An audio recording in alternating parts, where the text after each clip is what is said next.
Okay, hi everyone. As you can see, I'm in a very pink room in Canberra, and it's good to be back down here, just staying with the family I lived with while I was at university.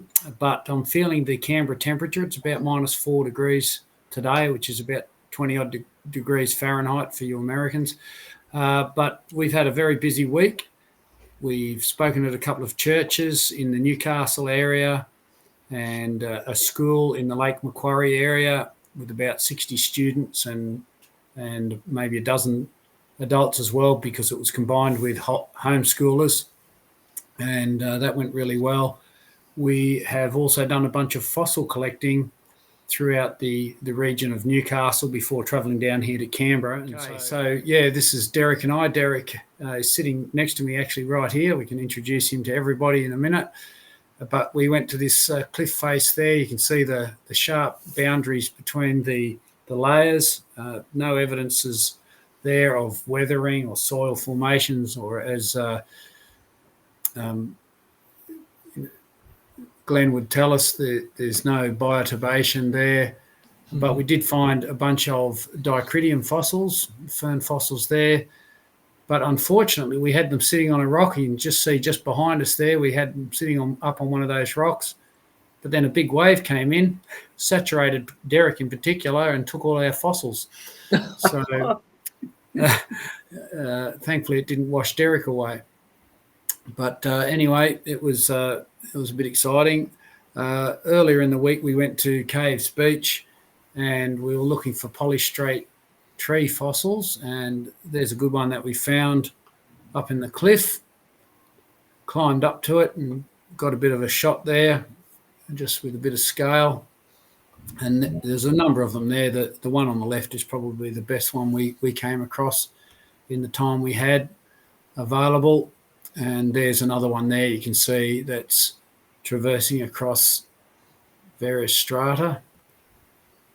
But on the way out, we actually stumbled across quite a big rock. You don't quite get the scale there. That's actually quite heavy. And to carry it 300 metres or so out to the car wasn't easy, but we thought that might be a good museum specimen just to show some polystrate trees. And you can see the strata there on the right-hand side and the trees going through it. There possibly is 3 trees there. We'll have a closer look at that when we get a chance.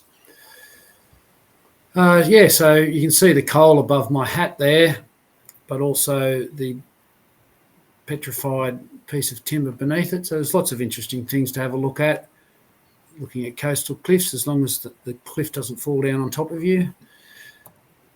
And here's some Glossopteris leaves.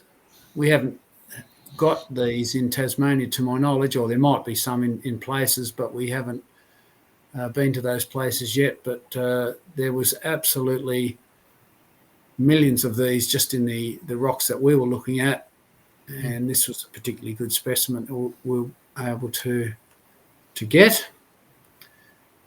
And then we also travelled up the Hunter Valley and came across the Rixus Creek coal mine and took a photo of it. The chap that we were with used to work there, and just highlight the machines down in the centre left of the picture. These are massive machines. The dump trucks there are over 5 metres high. That's about 15 feet. And that just gives you a perspective of all the dark coal layers and how high they are. And there's a mass of coal in there. This is all buried plant material in between strata, which is mudstone.